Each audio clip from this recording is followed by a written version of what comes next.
ఇక ఒక ఆయన రోడ్డుకు అడ్డంగా అక్రమ నిర్మాణం కడుతూ అట్టెట్లా కడతారని చెప్పేసి స్థానికులు అధికారులకు ఫిర్యాదు చేస్తే టౌన్ ప్లానింగ్ ఆఫీసర్లు వెయ్యిరాడికి ఏడా ఇది మన బంజారాహిల్స్లో టౌన్ ప్లానింగ్ ఆఫీసర్లు పోయి ఇది ఎట్లా కట్టినావు ఏం కథ ఏందని చెప్పేసి అడగనికపోతే నరికేస్తే నా కొడుకులారా మీరు ఏమనుకుంటున్నారు, రోడ్డు పైన చంపేస్తా అని చెప్పేసి నడి రోడ్డు పైన లేపేస్తారని ఎవరు ఏం చేయలేరు, ఏమనుకుంటున్నారు మీరు ఎవర్రా మీరు అని చెప్పేసి టౌన్ ప్లానింగ్ అధికారులనే బెదిరించి పారిపోయేలా చేసింది. ఒకసారి ఆ డీటెయిల్స్ చూద్దాం.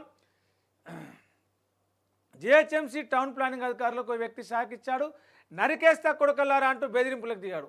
ఈ ఘటన హైదరాబాద్లోని బంజారాహిల్స్లో జరిగింది. ఆక్రమణలపై వచ్చిన ఫిర్యాదు మేరకు నిర్మాణాలను పరిశీలించేందుకు వచ్చిన టౌన్ ప్లానింగ్ సిబ్బందిపై ఓ వ్యక్తి వాగ్వాదానికి దిగి కత్తితో బెదిరించిందంట. వాళ్ళు పోలీసులు ఆశ్రయించడంతో స్థలం యజమానిపై కేసు నమోదు చేసి అదుపులోకి తీసుకున్నారు పోలీసులు. దీనికి సంబంధించిన వీడియో అయితే ప్రస్తుతం సోషల్ మీడియాలో వైరల్ అవుతుంది.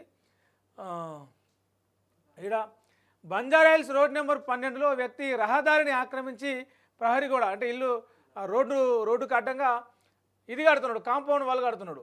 సర్కిల్ 18లోని టౌన్ ప్లానింగ్ విభాగం అధికారులకు కాలనీ వాసులు ఫిర్యాదు చేశారు. దీంతో ఆ సర్కిల్ అధికారులు అక్కడికి వచ్చి ఆ స్థలం కొలతలు తీసుకొని నిజంగా ఆక్రమించిందా, రోడ్డు మీద కడుతుందా, రోడ్డు మీదకి ఈతలకు వచ్చిందా ఆ కాంపౌండ్ వాల్ అని చెప్పేసి చేసిన క్రమంలో ఆయన బయటకు వచ్చి ఏమనుకుంటారా మీరు, ఎవర్రా మీరు, మీ సంగతి చూస్తా అనుకుంటా వేసినట్టు అందరితో కారులో నుంచి కత్తి తీసి నరకేస్తానని కూడా ఆ ప్రభుత్వ అధికారులని బెదిరించినట్టు. దీంతో వాళ్ళు భయపడి ఫిలిం నగర్ పోలీసులకు సమాచారం ఇచ్చారు. పోలీసులు వెంటనే అక్కడ చేరుకున్న తర్వాత పోలీసులతో కూడా ఆయన అట్నే ప్రవర్తించాడు. తన స్థలంలోకి ఎలా వస్తారంటూ పోలీసులనే ప్రశ్నించాడు. తనపై ఫిర్యాదు చేసిన ఎఫ్ఐఆర్ కాపీ చూపించాలి అని చెప్పేసి పోలీసులను డిమాండ్ చేసిండు. జిహెచ్ఎంసీ అధికారుల ఫిర్యాదు మేరకు విధులకు ఆటంకం కలిగించడం, చంపుతాదని బెదిరించేందుకు